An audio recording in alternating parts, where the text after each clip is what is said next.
Assalamualaikum warahmatullahi wabarakatuh. Perkenalkan, nama saya Medi Anggoro Putra dengan NIM D1A019347.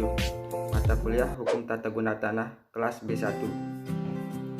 Di video ini saya akan menjelaskan apa saja asas-asas tata guna tanah. Asas-asas penatagunaan tanah menurut sifat pola penggunaan tanah dibedakan menjadi tanah pedesaan dan tanah perkotaan. Perbedaan ini dikarenakan adanya perbedaan mengenai titik berat penggunaan tanah. Penggunaan tanah di daerah pedesaan lebih dititik beratkan pada kegiatan di bidang pertanian, sedangkan tanah perkotaan penggunaannya lebih dititik beratkan pada kegiatan non-pertanian. Faktor lain yang menentukan perbedaan tersebut adalah ciri-ciri kehidupan.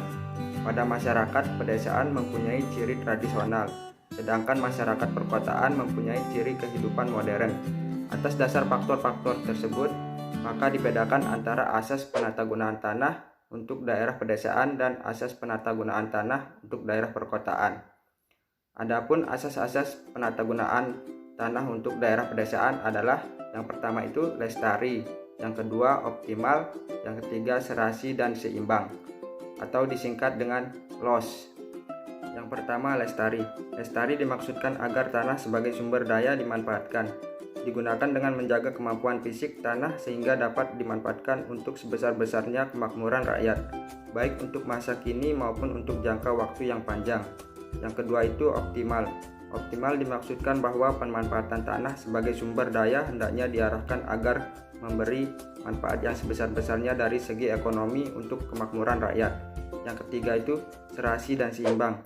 Serasi dan seimbang dimaksudkan bahwa usaha penggunaan tanah harus direncanakan bagi berbagai macam kegiatan dan berbagai kepentingan, baik oleh pemerintah maupun masyarakat, sehingga dapat dicegah adanya konflik kepentingan dalam penggunaan tanah.